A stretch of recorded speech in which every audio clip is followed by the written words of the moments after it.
The wind had a voice, and it spoke of death.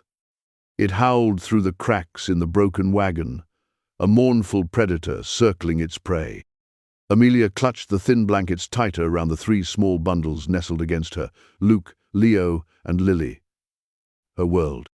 Her reason to fight the ice that was creeping into her bones, stealing the feeling from her fingers and toes.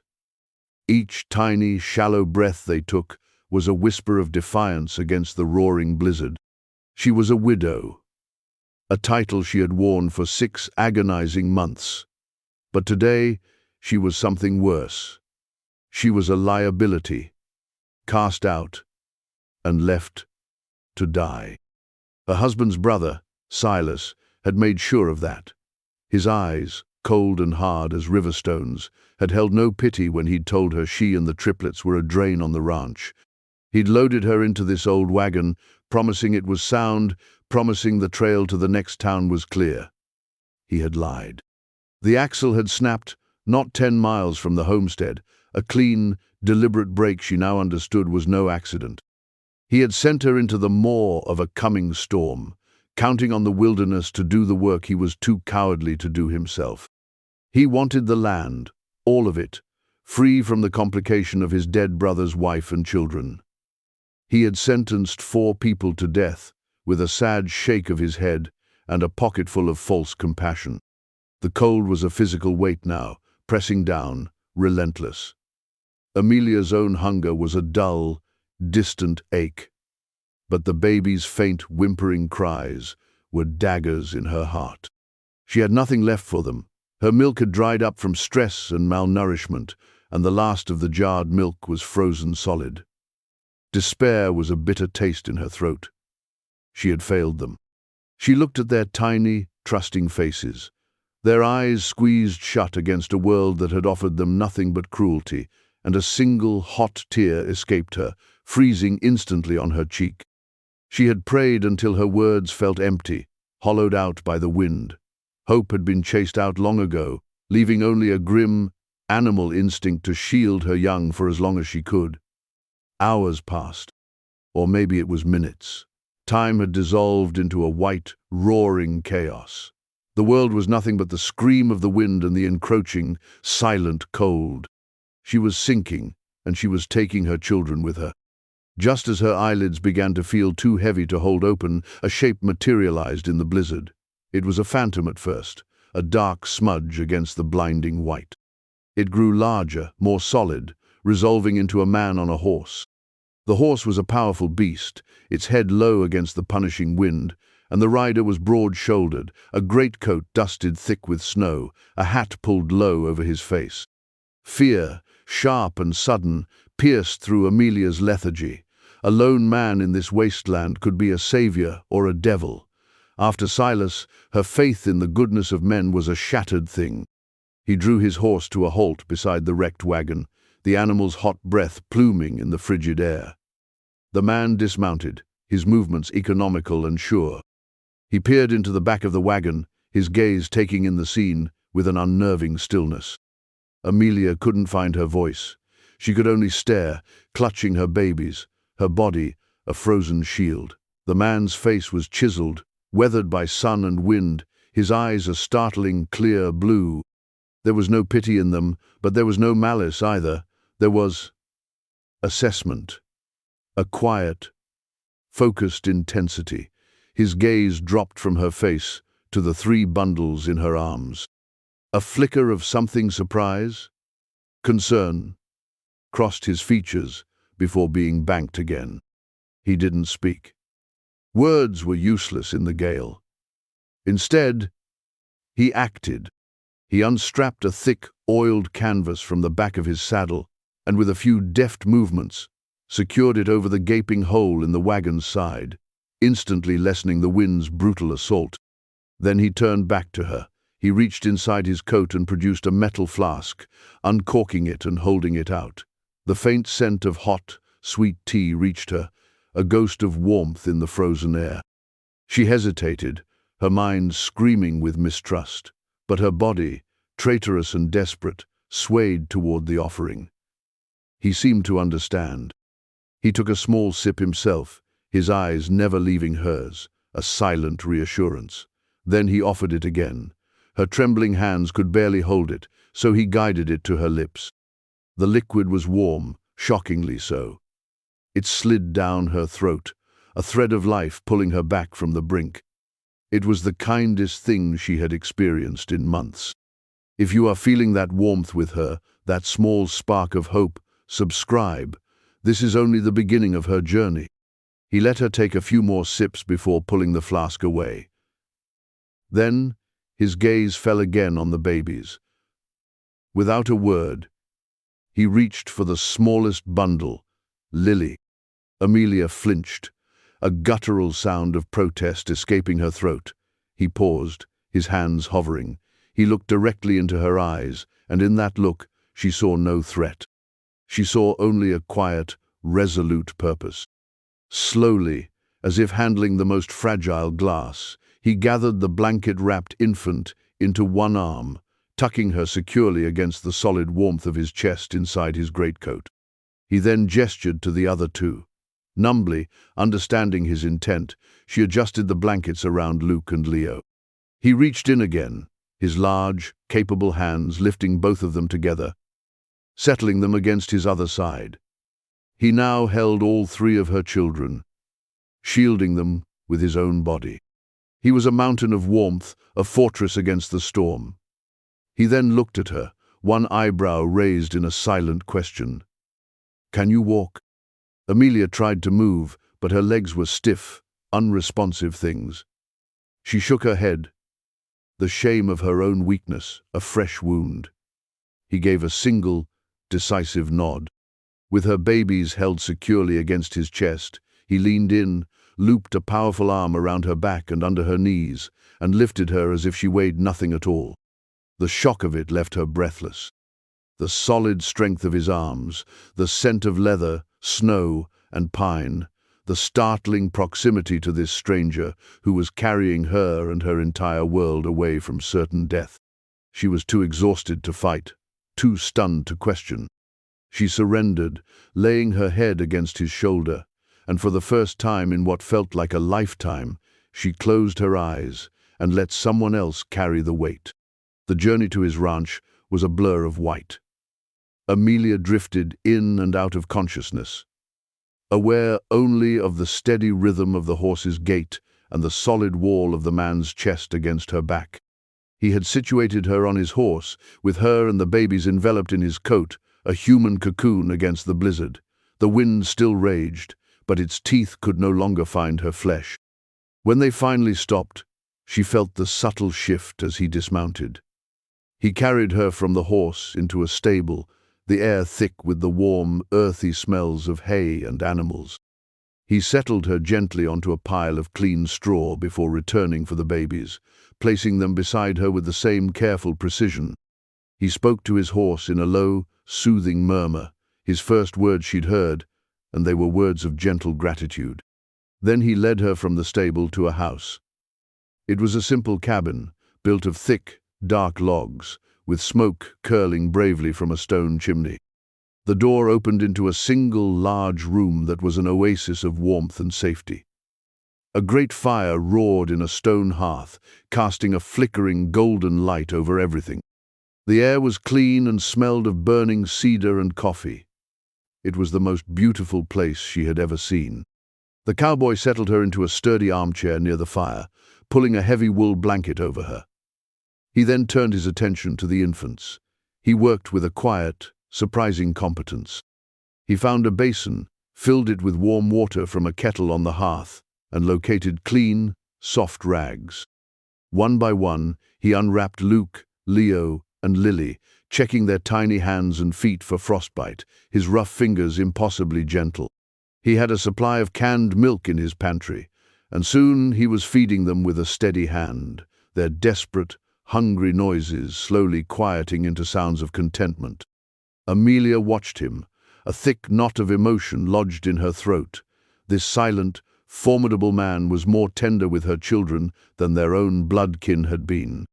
He moved around the small cabin with an easy grace, preparing a simple broth for her, never crowding her, never demanding anything. His silence wasn't cold. It was calm. It was a space for her to simply be, to breathe, to begin to thaw, inside and out. Days bled into one another. Amelia's strength slowly returned. The cowboy, whose name she learned was Caleb, remained a quiet, constant presence. He spoke little, but his actions were a language she was beginning to understand. He chopped wood, tended his few cattle, kept the fire roaring, and cared for her and the triplets without a word of complaint. He had built this solitary life for himself, and he had opened it, without question, to a desperate woman and her 3 infants. She began to help, at first in small ways. She folded the rags he used to clean the babies. She stirred the stew he left simmering on the hearth. One afternoon, as he was expertly changing Lily's swaddling, she finally spoke, her voice raspy from disuse. "Thank you."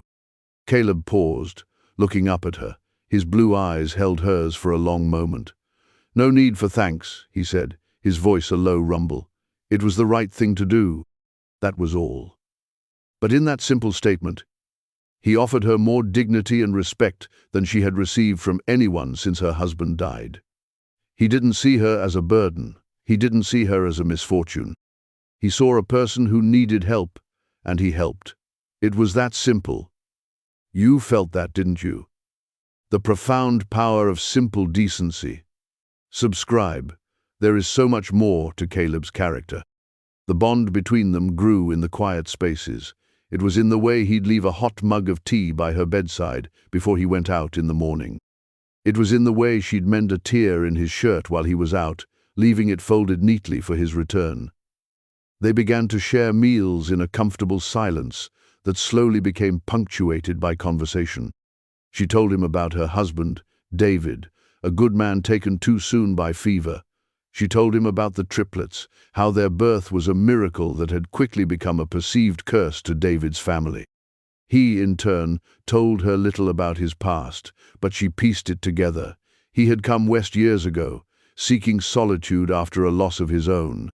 This ranch, this small pocket of peace he had carved out of the wilderness, was his sanctuary. She realized with a pang that she and her children had invaded it. But he never once made her feel like an intruder. One evening, as she was rocking Luke to sleep, humming a soft lullaby, she looked up to find Caleb watching her. There was an expression on his face she hadn't seen before, a warmth, a softness that transformed his rugged features. He wasn't just providing shelter, he was starting to care. And the thought, which should have terrified her, instead sent a fragile tendril of warmth spreading through her chest. For the first time, she was not just surviving, she was healing. Spring thawed the world, turning the endless white to green. The ranch came alive with the melt, and so did Amelia. She planted a small garden with seeds Caleb had stored. The babies grew plump and alert, their gurgles and coos filling the once silent cabin. It began to feel like a home. The specter of Silas and the life she had fled began to feel distant, like a bad dream. But the past has a way of refusing to stay buried. The news came with a traveling fur trapper who stopped at Caleb's ranch for supplies. He was a gossip, his words spilling out as he drank Caleb's coffee. He spoke of the Miller Ranch, how Silas Miller was consolidating his power, claiming his brother's land and assets. "Funny thing, though," the trapper said, scratching his beard. "Heard Silas was telling folks his brother's widow and her babes got lost in that big blizzard. A real tragedy, he says. But I also heard a rumor down in Dusty Creek. A rumor that a lone rider brought a woman and 3 infants out of that same storm." Amelia, who had been listening from the doorway, felt the blood drain from her face. The fragile peace she had built shattered into a million pieces. Silas knew, or he would know soon enough. The world had just become small and dangerous again. Caleb's eyes met hers across the room. He saw the terror that seized her. He gave the trapper his supplies and sent him on his way with a curt nod, his face an unreadable mask. Once they were alone, the silence in the cabin was heavy, charged with unspoken fear. "He'll come for us," Amelia whispered, her voice trembling. "He won't let us be. The children, they are heirs to half the ranch. He won't risk that. He'll say, 'You kidnapped us.' He'll use the law. He'll take them from me." Caleb. The thought was so horrific. She could barely breathe. Caleb walked over to her, standing before her as she sank into a chair. He didn't touch her, but his presence was a solid, reassuring anchor. "He can try," he said, his voice quiet but laced with steel. "This is my land. This is your home now, Amelia. No one is taking you or those children anywhere." His unwavering resolve was a shield around her heart. But the fear remained. She had nightmares of Silas's cold eyes, of his hired men tearing her babies from her arms. The sanctuary Caleb had built suddenly felt terribly vulnerable. She watched him over the next few days. He cleaned his rifle. He checked the sightlines from the cabin windows. He rode the perimeter of his property every morning and every evening. He was preparing for a war, and she knew, with a sickening certainty, that it was coming. If this is breaking your heart already, you haven't seen the worst yet. Tap subscribe. It was a little over a week later when they appeared, 3 riders on the horizon, moving with grim purpose toward the ranch. Amelia's heart hammered against her ribs. She recognized the swagger of the man in the lead instantly. Silas. Beside him rode the pot-bellied, self-important sheriff from the nearby town, a man whose loyalty was easily bought, and a rough-looking hired hand. Caleb met them on the porch, his rifle held loosely in one hand. He stood with a stillness that was more intimidating than any overt threat. Amelia watched from the window, her knuckles white as she clutched the frame, the triplets sleeping soundly in a crib behind her, blessedly unaware. "Caleb," Silas called out, his voice slick with false concern. "We've come for my sister-in-law and my nieces and nephew. We were so worried. We're here to take them home, where they belong." "They are home," Caleb's voice cut through the air, sharp and final. The sheriff puffed out his chest. "Now, see here, Caleb. This is a family matter. The law says Mrs. Miller belongs with her kin. You've got no legal right to keep her here." This was the moment. The terror was still there, a cold snake in her belly, but something else rose to meet it. A fiery, protective rage. This was not just about her anymore. It was about the life she had found here. It was about the man who had shown her what true honor looked like. She would not hide behind him like a frightened child. She pushed the door open and stepped out onto the porch to stand beside Caleb. She felt his surprise, a slight tensing of the muscles in his arm, but he didn't stop her.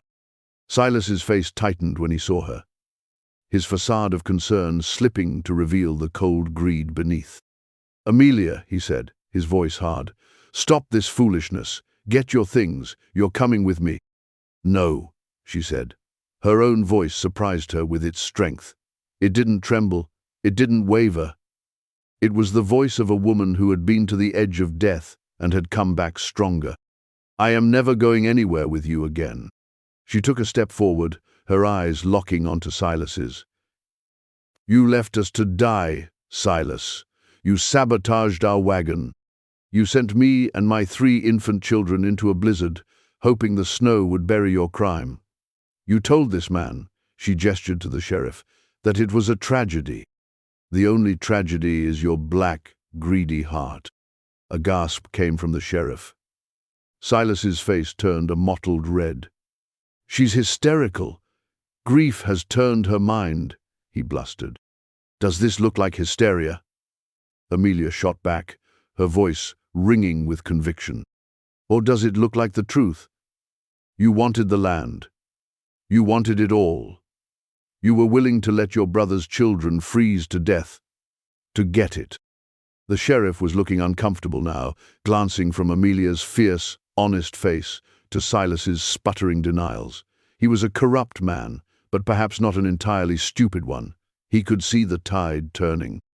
It was then that Caleb made his move. He stepped slightly in front of Amelia, a protective gesture that was both subtle and absolute. He looked directly at the sheriff, his voice calm, but carrying the weight of an unbreakable oath. "This woman and her children are under my protection," he stated, his gaze unwavering. "Silas Miller has no claim here.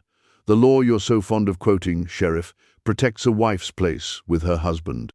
He paused, letting the words hang in the tense air. Then he turned his head slightly to look at Amelia, his blue eyes holding a question, an offer, and a promise all at once. He reached out and took her hand, his warm, strong fingers closing around hers. "She's not going anywhere," Caleb declared, his voice resonating across the yard, a public vow made before enemies and allies. "Because she is my wife." The silence that followed was absolute. Silas stared, his jaw slack with disbelief and fury. The sheriff looked utterly dumbfounded. Even the hired hand seemed to shrink back. Caleb's declaration, made so boldly and with such authority, had completely changed the battlefield. He hadn't just offered her shelter, he had offered her his name, a legal shield more powerful than any rifle. Silas, finally finding his voice, sputtered with rage. "You lie! This is a trick!" "Is it?" Caleb replied, his voice dangerously low. He squeezed Amelia's hand. "Prove it. Bring a judge, bring a preacher. We'll say the words again for you, but until then you will get off my land. Now." There was no arguing with the iron in his tone. The confrontation was over. Silas had been outmaneuvered, his narrative of a grieving widow held captive, shattered by the reality of a defiant woman, protected by a formidable man who now claimed her as his own. He shot Amelia a look of pure hatred, a look that promised this wasn't over, but for today he was beaten. With a vicious curse, he wheeled his horse around and stormed away, his posse trailing meekly behind him. Amelia stood on the porch, Caleb's hand still holding hers, and watched them disappear. The adrenaline drained away, leaving her trembling. He had done it. He had faced down her past and sent it running. She turned to look at him, her heart too full for words. His declaration echoed in the quiet air between them. "She is my wife." That evening, after the children were asleep, a new kind of silence filled the cabin. It wasn't the comfortable silence of before, but one thick with unspoken questions. Caleb's public declaration hung between them, a beautiful, terrifying, and life-altering thing. He was the one who broke it, his voice softer than she'd ever heard it. "Amelia, what I said out there, I did it to protect you, to give you a legal standing they couldn't challenge." He wouldn't meet her eyes, instead staring into the fire. "I won't hold you to it. It was a means to an end." She walked over to where he stood by the hearth and placed a hand on his arm. He finally looked at her, his expression uncertain, vulnerable, in a way she had never seen. "Was that all it was, Caleb?" she asked softly. "A means to an end?" He searched her face, his blue eyes trying to read her heart.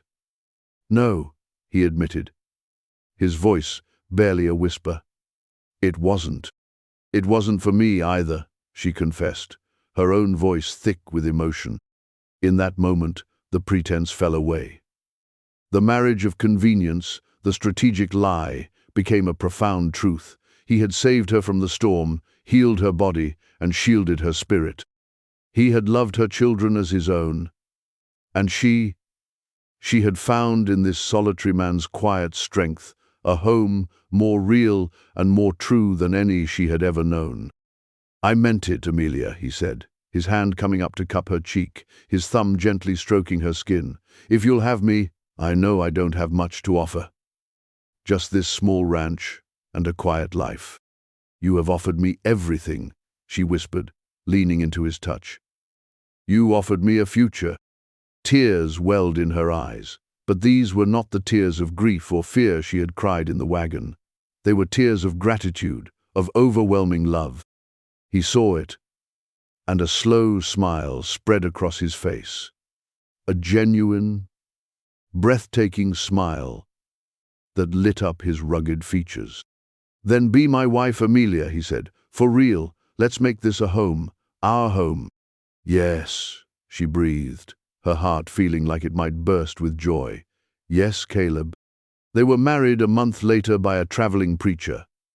A simple ceremony on the porch of the cabin that had become their sanctuary. Luke, Leo, and Lily, propped up in a basket, were their witnesses. It wasn't a marriage born of youthful passion or societal expectation. It was something deeper, forged in a blizzard, tempered by adversity, and built on a foundation of mutual respect and quiet, profound love. Subscribe. I promise you tomorrow's story will prove that the greatest love stories are the ones we never expect. 2 years passed. The silence of Caleb's ranch was a distant memory, replaced by the joyful chaos of 3 growing toddlers. The cabin now had a new room built onto the side, constructed by Caleb's own hands to house his growing family. Amelia's garden was flourishing, its bounty filling their pantry. The ghosts of the past had faded, replaced by the vibrant, demanding present. Luke was adventurous, always trying to climb whatever was nearest. Leo was the quiet observer, his eyes, so like Caleb's, taking in everything. And Lily was the heart of them all, a tiny, determined girl with her mother's smile. Caleb, the solitary man who had wanted nothing but peace and quiet, was now a father. He would come in from the fields, and 3 small bodies would launch themselves at his legs, their shrieks of "Papa," the sweetest music he had ever heard. Amelia watched him with them, her heart overflowing. He taught them the names of the birds, showed them how to be gentle with the barn cats, and carried them on his broad shoulders, his deep laughter echoing in the evening air. He had not just married her, he had embraced her entire world, making it his own. One day, a letter arrived, passed along by the same trapper who had brought them the first warning. It was from a lawyer in town. It stated, in dry, legal terms, that the Miller Ranch was bankrupt. Silas, through a combination of greed and incompetence, had run it into the ground. He had lost everything he had been willing to kill for. Amelia read the letter and felt nothing. Not triumph, not vengeance. Only a quiet, final closing of a door. Her old life was truly gone, and she felt no grief for it. Her life was here, in the warmth of her kitchen, in the sound of her children's laughter, in the steady presence of the man who was her husband in every sense of the word. That evening, as the sun set in a blaze of orange and purple over the mountains, she sat on the porch steps with Caleb, watching the triplets chase fireflies in the twilight.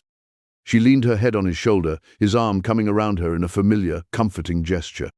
"The blizzard," she said softly. "I used to think it was the end of my world." Caleb looked down at her, his love for her shining in his eyes. "It was," he said simply, "so a new one could begin."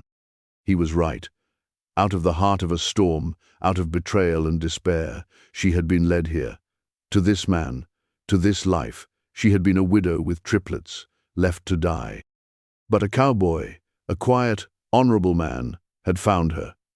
He had carried her, healed her, and fought for her. He had made her his wife, and in doing so, had given her back to herself. This was not a story of rescue. It was a story of finding home in the most unexpected of places. A testament to the fact that even after the cruelest winter, a new and beautiful spring can finally arrive.